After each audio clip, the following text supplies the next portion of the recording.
Tem pessoas que frequentam, sei lá, algum tipo de religião que para outras não é certo. Ou praticam coisas que na infância elas ouviram que, cara, não, mas mais homem é quem pega mais mulher. E o cara vai traindo a vida porque ele aprendeu aquilo dos pais, dos tios, de todo mundo. Ou ele vai quebrando princípios por simples falta de consciência. Cara, quer dizer que essa pessoa vai ser amaldiçoada o resto da vida?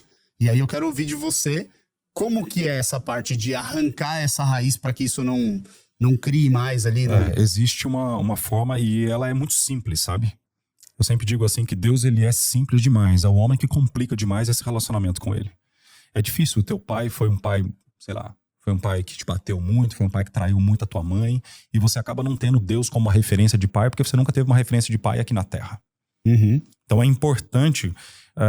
O rei Davi, cara, eu fui algumas vezes para Israel, mas é o túmulo hoje mais visitado no mundo, é o túmulo do rei Davi.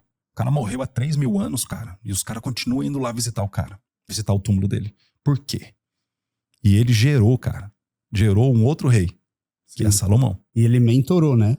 Imagina. Já pensou, cara? Não, o cara é mentor dos mentores. Exatamente. Mentor do cara mais rico e mais sábio aí da... Por que eu tô falando isso, cara? Porque existe um salmo, que é o Salmo 1, que fala da lei da associação e desassociação, que você tem que sair da roda dos escarnecedores, você não pode ficar ali.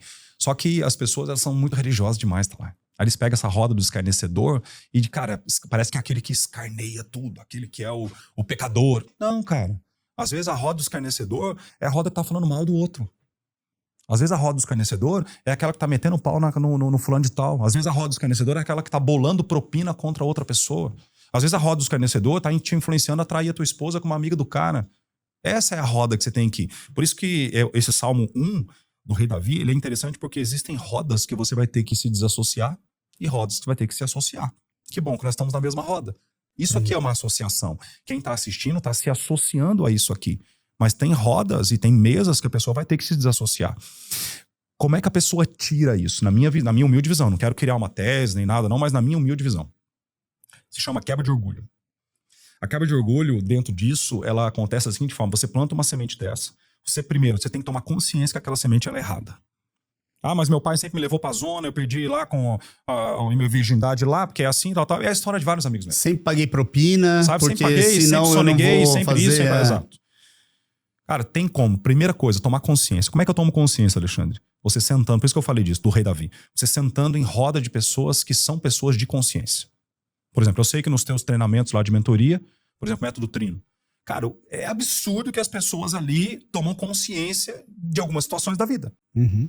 Agora, quando uma pessoa ela toma consciência, ela tem agora que fazer o seguinte: onde é que eu errei, identifica onde foi, faz o caminho de volta, pega a mão, tira, cara, toda a terra. Claro, isso é uma metáfora, né? Tira toda a terra, se suja, ajoelha, vai lá e arranca, expõe as raízes, ou seja, vulnerabilidade, você acaba se expondo e arranca o mal pela raiz. Como é que faz isso na prática? Um cara que, sei lá, tava pagando propina errado. Não, posso dar um exemplo meu? Aham. De vagabundagem? Sim. Quem nunca, né? Quem nunca? Uma vez, da época da balada, assim, cara, eu fiz umas coisas muito erradas com uma menina. E aí, não foi nada legal que eu fiz com ela. Nem cabe aqui falar, mas não foi bacana, sabe? E na época, eu não me culpava por aquilo, né? E ela só não quis sair comigo, tal, deu uma treta lá, tal, e eu botei ela pra fora do carro e mais algumas coisas. E deixei ela embora a pé, no meio da madrugada. E depois, cara, em agosto de 2006, que eu tive uma mudança de vida, de um relacionamento melhor e muito maior com Deus, que eu comecei a descobrir grandes possibilidades. Eu sempre encontrava essa menina lá em Brusque, cara, e eu tinha vergonha dela, ela tinha vergonha de mim. E ela tinha todos os motivos de me estapear. Aí, quando eu tava andando numa rua aqui assim, ela atravessava e ia pro outro lado.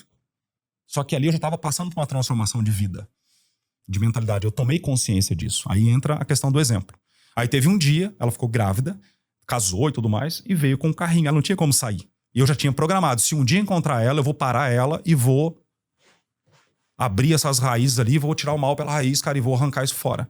E aí um dia eu parei, tava eu e ela, eu lembro certinho, né, que foi, cara. Tem uma livraria chamada Livraria Graf, lá em Almerchan. E eu parei na frente dessa livraria, eu e ela, de frente, assim, areia pra um lado e eu pro outro, e eu segurei. Assim, meu Deus, que bebê lindo, é teu, tal, fulana. Sei lá, vamos chamar ela de, sei lá, Patrícia aí, só pra dizer o nome, né? Falei, ô Patrícia, meu Deus, que legal, e aí, como é que tá? Cara, que linda, teu bebê. E foi, ela... quase... Sai da minha frente, seu... Pena que é um carrinho de bebê, se fosse um carro, eu passava em cima. Dava na cabeça. Como diz lá em mim, dá na cabeça pra não estragar o couro. E aí eu disse pra ela, depois eu cheguei bem perto dela assim, eu falei assim, olha, né, a gente deu o nome aqui de Patrícia, eu falei, Patrícia, lembra aquela vez assim? Ah, Xande, eu nem lembro. Não sei se você lembra. Você lembra sim, porque eu lembro também. Isso tem me machucado muito, eu vou falar uma coisa pra você. Patrícia, eu andei entregando a minha vida pra Deus, pra Ele cuidar, porque eu sei que Ele cuida melhor do que eu. Cara, e esse Deus tá transformando toda a minha vida, eu não virei um religioso. Mas, cara, eu tô passando por muita coisa bacana. Só que uma coisa que tem travado a minha vida emocional é aquilo que eu fiz com você. E eu queria te pedir perdão por aquilo. E eu quero te prometer que eu nunca mais vou fazer isso com mulher nenhuma. E tal. Essa é uma forma prática de fazer.